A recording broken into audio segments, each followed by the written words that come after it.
Welcome to the Santa Clara County Real Estate Market Analysis for April of 2023. This is where we have the opportunity to take a closer look at what the numbers were in April and compare them to the previous months in hopes of being able to then project what might happen in the future months. So let's go ahead and jump in and take a look at what happened in April. In terms of total active listings. Now, to sort of get this calibrated in your mind, what are we looking at when we're looking at total active listings? This is just the total number of homes that were actually available for sellers to sell and buyers to buy. So it was everything that was out there without any restrictions. Last year at this time, in April of 2022, we had 1,367 homes in the marketplace. Now, you can see here from this chart all the way over to the right, you can see the red bar. That indicates what the number was a year ago. The bar just to its left is the month of this year, so they're 1 year apart from each other. And then moving to the left from that point, you can just see what's happened month to month. So this will hopefully give us an opportunity to use those numbers as a way to gauge what might happen in the future, but understanding that March was a weird month last year because that's when interest rates went nuts. So we can expect some very different performance in the months following March as those interest rate changes really took effect in the market. So we're about 20% below what we were in April of 2022. This year, in April of 2023, we've got 1,101 homes. That gave us a total of 1.3 months of inventory in Santa Clara County overall.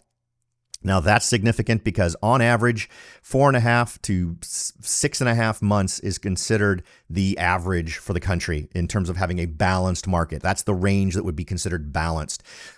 This lower number, this much shorter months of inventory, is an indicator of a seller's market. So clearly we have such a depressed level of buyers right now that we are seeing super low numbers that indicate very much a seller's market, but we are tending to see, and that is changing slowly, that it is still a buyer's market in most areas. Now, there are some areas, and we're going to see that reflected in some of these numbers, that sellers are still getting very robust offers. They're getting over asking price.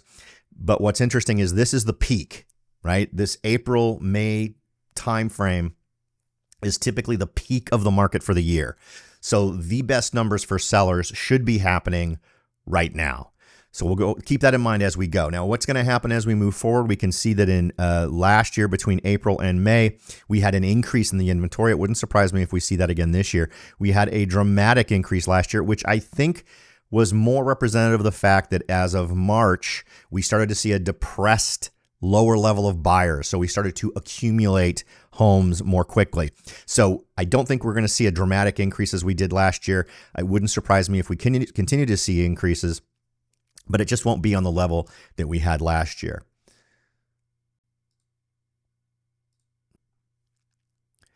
Now let's go ahead and take a look at the new listings that were added to the market in April of 2023 compared to the same time last year. Now, these are the number of homeowners who decided to become home sellers in the month of April. So if your home was listed during the month of April, that number is represented here. Last year, we had 1,921 homes that were added to the market in April of 2023 in all of Santa Clara County. Now, a 33% drop from the same time last year to 1,297.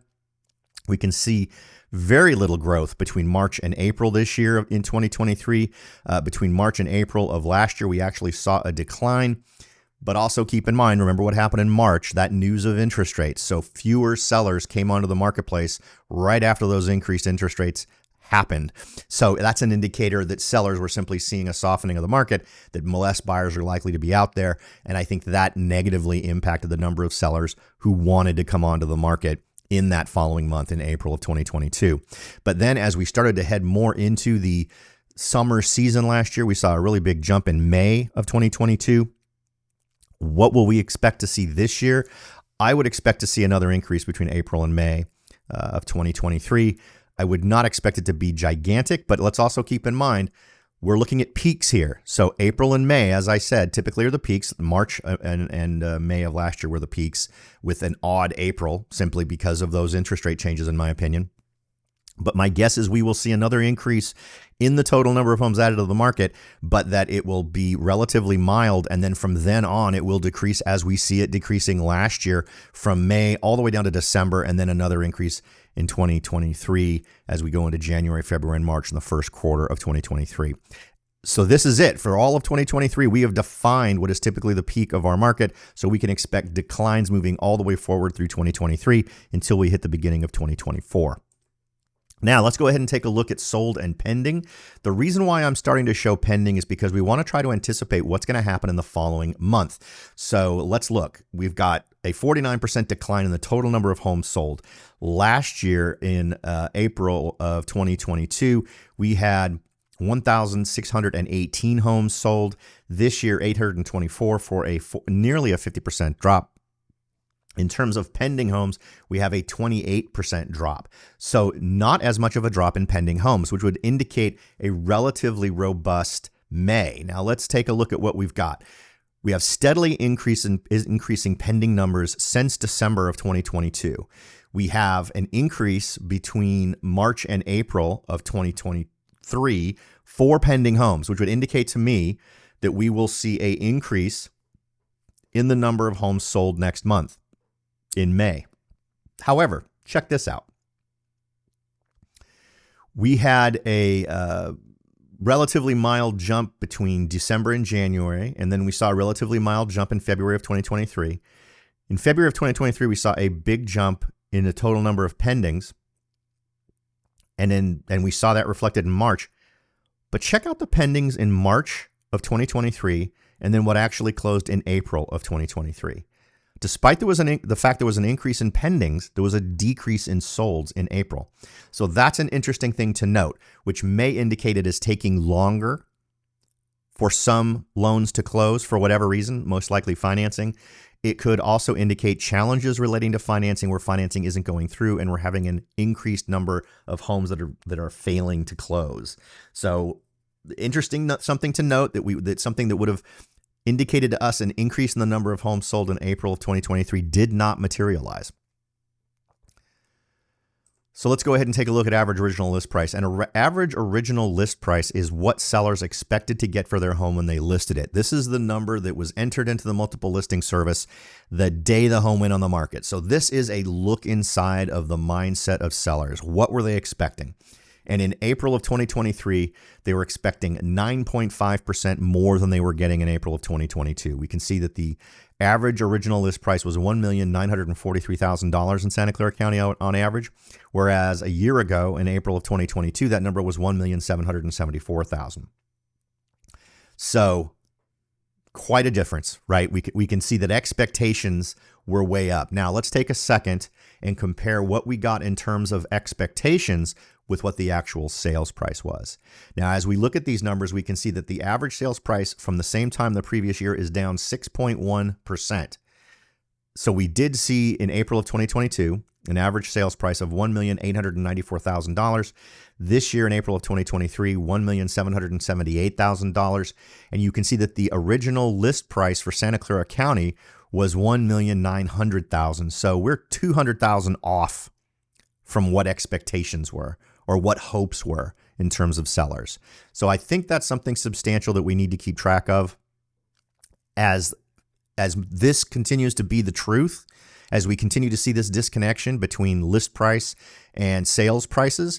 Ultimately, and we're going to see a surprise number here in a minute that doesn't really reflect what we seem to be seeing here. At some point, these homes are going to have to start doing price reductions. And remember, Santa Clara County is a very diverse marketplace. We have tons and tons of submarkets, and that's really what it's all about. But this tells me that we're going to start accumulating more homes at higher prices where price reductions are simply going to have to happen, particularly since, as I said before, we've reached the peak, right? We are already at or just days beyond the peak.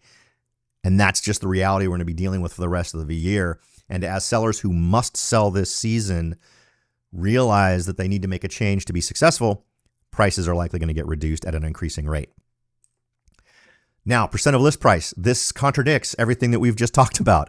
We are seeing homes getting on average in April of 2023, 4.2% over asking price. If the number was at 100%, that would mean that on average, homes are selling for asking price. We can see that last year in April of 2022, it was 114.4, meaning 14.4% over asking price was the average. This year, down to 4.2 for a 10.2% delta between those two time periods. So over the course of 1 year, we've now gone from 14% to 4%. So definitely a downward trend, but the fact that we're getting over asking price at all indicates that on average, homes are getting multiple offers. But there is a huge dichotomy here. There is a big disconnect.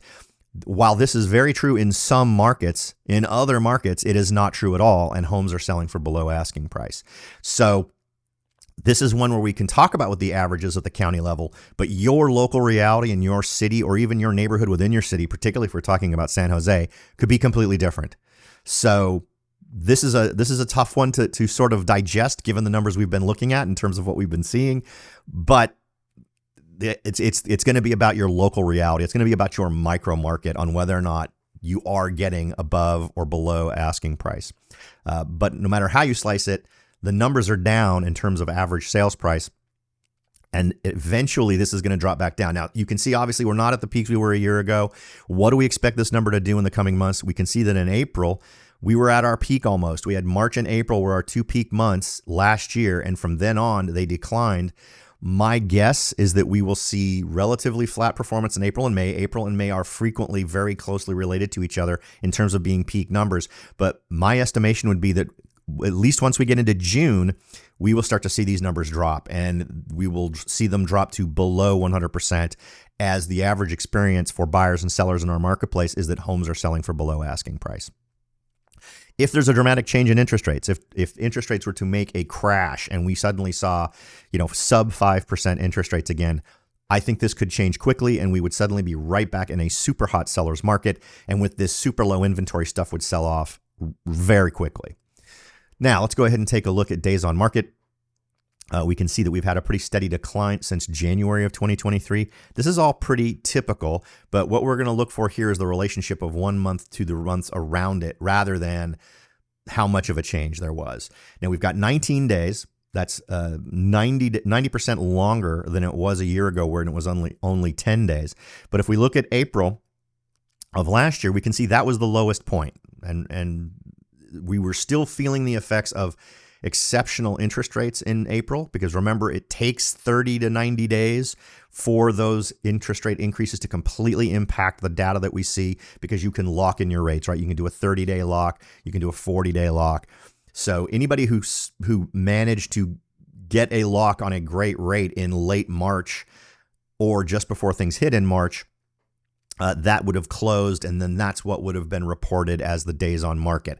So we start to see the dramatic increase in days on market once we get into June, July, particularly in July, and then things just really ramp up until we hit January, where it's 35 days. And then we start to sell off the existing inventory in February. That continues even more so in March. And then as new homes get added that tend to be the best examples of that type of home, we see them selling more quickly, which brings us down quickly to 19 days on the market. All right, so in the month of April of 2023, we had 17.4% of the homes that were actively listed got a price reduction. Last month, that number was at 22.6%. And I think this fits in normally with the seasonal influences.